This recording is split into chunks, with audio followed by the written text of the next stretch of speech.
اس کے کانسیکوینسز تو ہماری سوسائٹی میں بھی دیکھنے کو مل رہے ہیں. دیکھیں میں کھل کے بات کرنا چاہتا ہوں. بہت مسائل مردوں کے بھی ہیں اور الحمدللہ ہم نے بذات خود بہت سے پوڈ کاسٹ اس ٹاپک پہ کیے جس میں ہم نے مردوں کی مسٹیکس ہائی لائٹ کی ہیں, بلکہ ڈانٹا ہوا ہے یہاں تک. But on the other hand we must not deny the reality اور دا فیکٹس کہ مرد بھی پس رہا ہے. بالکل ایسے.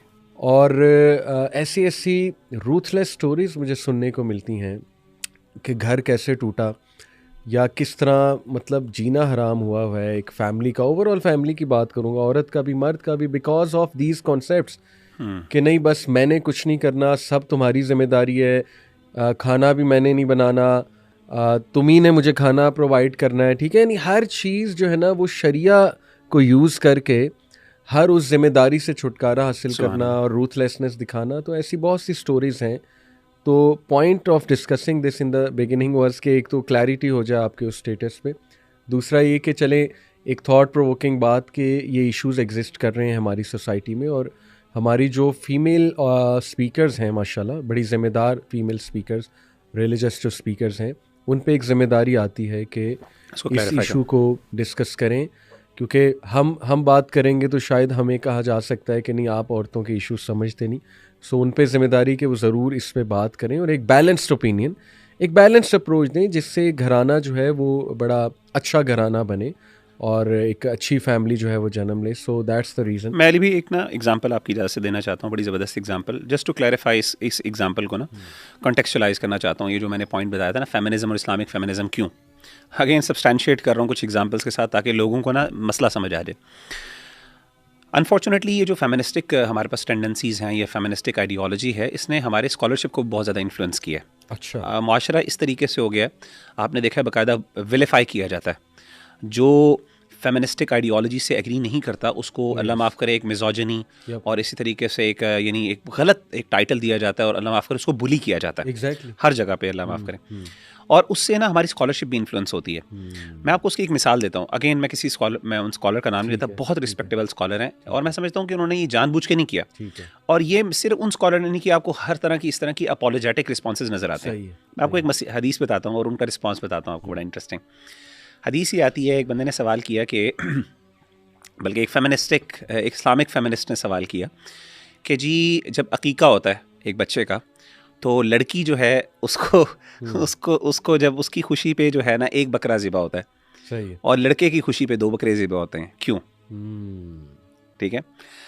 اب انہوں نے یہ سوال اس لیے کیا کہ she wanted to actually she expected یا پھر کوئی اور بندہ وہ ایکسپیکٹ کر رہے تھے کہ جی آپ بتائیں کہ اسلام میں یہ ان ایکوالٹی کیوں ہے.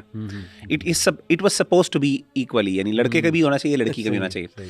اب اسکالر نے, بڑے اچھے اسکالر ہیں, میں میں عزت بار بار کروں کہ کئی لوگوں کو پتا ہوگا ان کا, تو اسی لیے ان کے جنہوں نے سنا ہوا ہے ان کا کلپ یہ ان کا response with all due respect. تو انہوں نے کہا کہ انہوں نے جواب یہ دیا کہ اصل میں فنی جواب ہے. انہوں نے کہا دیکھیں یہ بکرا اس لیے ذبح کیا جاتا ہے تاکہ اس بچے کے ساتھ جو شر ایسوسیٹیڈ ہے نا وہ کم کیا جا سکے.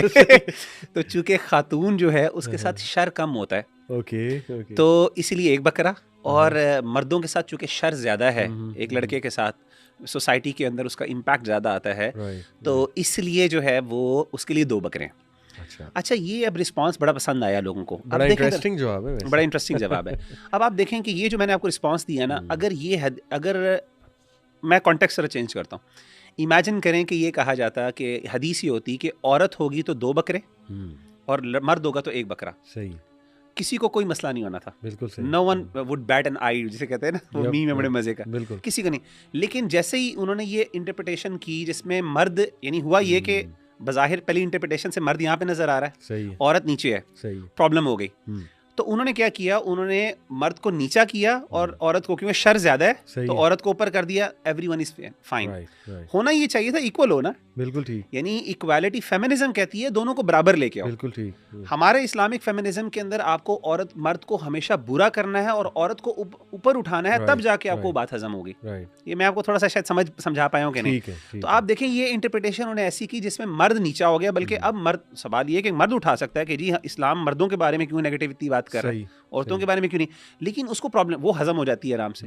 اصل میں انوائرمنٹ ایسی بنا دی آپ نے, ایک کلچر ایسا کریٹ کر دیا کہ اگر کسی حدیث سے ایک مرد عورت کے کمپیریزن میں اس کو زیادہ اس پہ کرٹیسزم ہو رہا وہ اس پہ کوئی مسئلہ نہیں ہے, اس کو دل سے لگایا جاتا ہے, اسے کہتے ہیں دیکھیں کتنا اسلام جسٹ کی بات کرتا ہے, حقیقت پر مبنی بات کرتا ہے. لیکن اگر عورت پہ بات ہو جائے تو ایک دم انیکویلٹی کی بحث ہو جاتی ہے. تو فیمنزم یہ کہتا ہے کہ ایکویلٹی پہ لے کے آؤ. فیمنزم یہاں تک کہتا ہے, فیمنسٹ جو ہوتے ہیں ایکچوئل میں جو آئیڈیالوجی کو اپہولڈ کرتے ہیں, وہ کہتے ہیں کہ اگر مردوں کے عورتوں کے لیے جو بسز کے اندر جو الگ سے جگہ بنائی ہوتی ہے یا خواتین کے لیے وہ نہیں ہونی چاہیے, ان کو بھی کھڑا ہونا چاہیے. جہاں پہ مرد بیٹھا ہوا ہے تو عورت کو کھڑا ہونا چاہیے, بے شک وہ پریگننٹ ہے جو مرضی ہے. وہ کہتے ہیں ایکویلٹی پہ کھڑے ہوں, اور وہ اس چیز کو اب ہولڈ بھی کرتے ہیں, وہ اس کو آنر بھی کرتے ہیں. ہم لوگ کیا کرتے ہیں, خاتون کہتی ہے نہیں میرے لیے الگ جگہ بھی ہو, مجھے الگ سے لائن بھی بنایا جائے, مجھے ایک پروٹوکول بھی دیا جائے, لیکن کسی جگہ پہ مرد کو بینیفٹ بھی نہ ملے, اللہ معاف کرے. ایسے ہی غلط میں نے یہ بتانا ہی ان اے نٹ شیل یہ ڈینجر ہے اس کا ایک پریکٹیکل اسلامک فیمنزم جو آج کل بات ہو رہی.